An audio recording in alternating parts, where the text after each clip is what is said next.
भगवान श्री राम ने सरयू नदी में जल समाधि ले ली थी। अश्विन पूर्णिमा के दिन मर्यादा पुरुषोत्तम राम ने अयोध्या से सटे फैजाबाद शहर के सरयू नदी में जल समाधि लेकर महाप्रयाण किया था। श्री राम ने सभी की उपस्थिति में ब्रह्म मुहूर्त में सरयू नदी की ओर प्रयाण किया। उनके पीछे थे उनके परिवार के सदस्य भरत, शत्रुघ्न, उर्मिला, मांडवी और श्रुतकीर्ति। ओम का उच्चारण करते हुए वे सरयू के जल में एक एक पग आगे बढ़ाते गए और जल उनके हृदय और अधरों को छूता हुआ उनके सिर के ऊपर चढ़ गया। इस प्रकार भगवान राम ने जल समाधि ली। आखिर भगवान राम को जल समाधि क्यों लेनी पड़ती, जानते हैं इसकी वजह। हमारे channel famous stories of the world में आपका स्वागत है। तो आज इसी भगवान राम की जल समाधि की कथा को आपको सुनाते हैं। देखिए, प्रकृति का ये नियम है कि जो जन्मा है वो मरा भी है। भगवान राम ने स्वयं धरती पर जन्म लिया और इस प्रकृति के नियम का पालन उन्होंने भी किया। उन्होंने जल समाधि लेकर अपने जीवन का त्याग किया था। दरअसल ये घटना इस प्रकार की है कि जब माता सीता धरती में समा गई थी तो पूरा परिवार शोकाकुल था।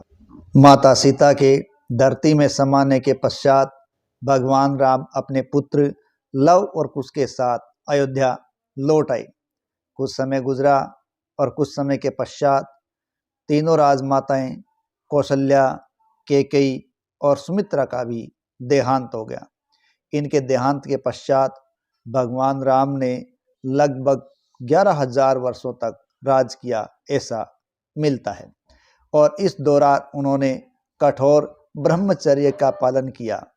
जब ब्रह्मा जी को ज्ञात हुआ कि भगवान विष्णु की जीवन अवधि पूर्ण होने वाली है, जो कि भगवान राम के रूप में धरती पर विराजमान है, तब भगवान राम को ये सूचना देने के लिए ब्रह्मा जी ने उपाय सोचा। ब्रह्मा जी ने ये संदेश राम को देने के लिए यमराज को अपने पास बुलाया।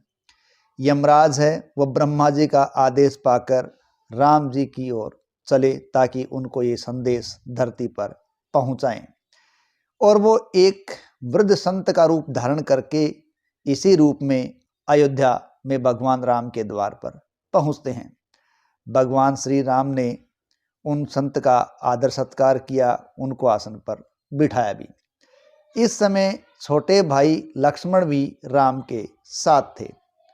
भगवान राम ने सेवा शुश्रूषा के पश्चात संत से पूछा कि मैं आपकी क्या सहायता कर सकता हूँ, मुझे बताइए, मैं आपकी तुरंत मदद करूँगा।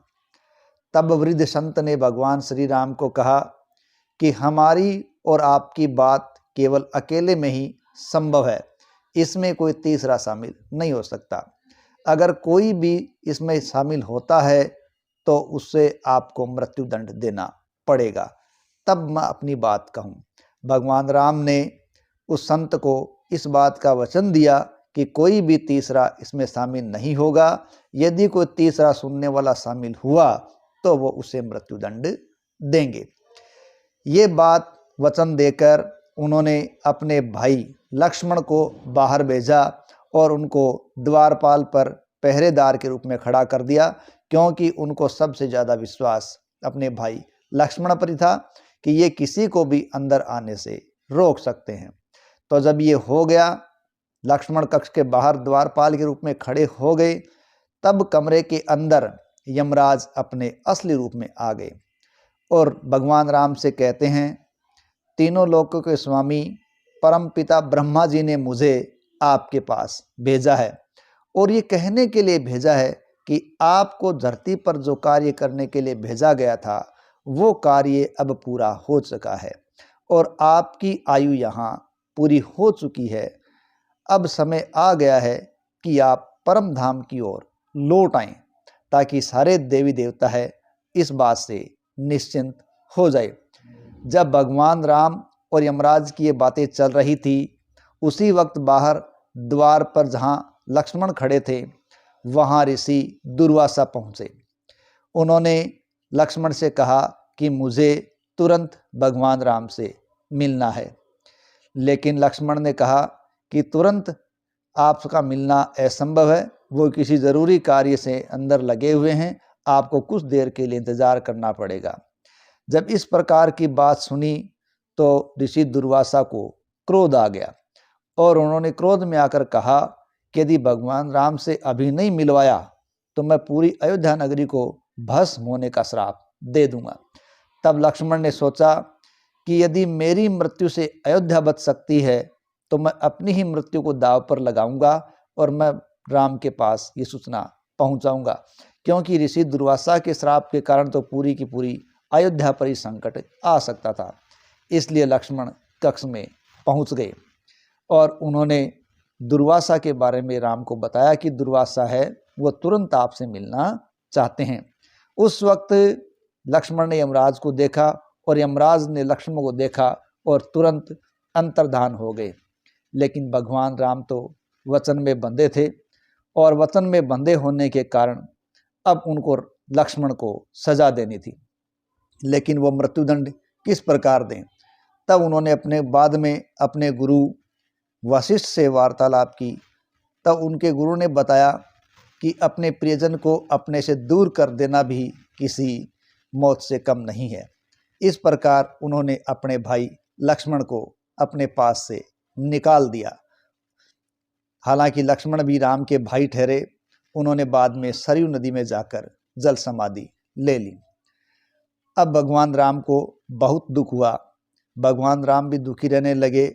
उन्होंने अपने पुत्र लव को द्वारिका राज्य का राजा बना दिया और अपने दूसरे पुत्र कुश को कुशावती राज्य का राजा बना दिया। और इसके बाद श्री राम भी बैकुंठ की ओर जाने की बात करने लगे। जब बैकुंठ की ओर जाने की बात जानकर सभी लोग दुखी हुए और उनके पास विभीषण, सुग्रीव, हनुमान जी सहित सभी वानर भी अयोध्या पहुँचे। श्री राम जी ने हनुमान जी को सृष्टि के अंत तक रहने का वरदान दिया और ये खबर पाकर पूरे अयोध्यावासी भी भगवान राम के पास पहुँचे और वे सभी भगवान राम के पास ये कहते हैं, करुणा से विलाप करते हैं कि वे भी भगवान राम के साथ जाएंगे, इसलिए भगवान उनको भी अपने साथ ही ले चलो। इस प्रकार भक्तों की करुण वाणी और पुकार प्रेम देखकर श्री राम की आंखों में भी आंसू आ जाते हैं और वे उनकी बात को स्वीकार कर लेते हैं। अगली सुबह भगवान श्री राम ने सरयू नदी में जाकर जल समाधि ले ली। तब भगवान राम विष्णु के रूप में प्रकट हुए और सरयू नदी के तट पर खड़े सभी लोगों को आशीर्वाद देकर अंतर्धान हो गए। तो इस प्रकार भगवान राम ने सरयू नदी में जल समाधि ली थी। ये कथा पौराणिक कथाओं पर आधारित है।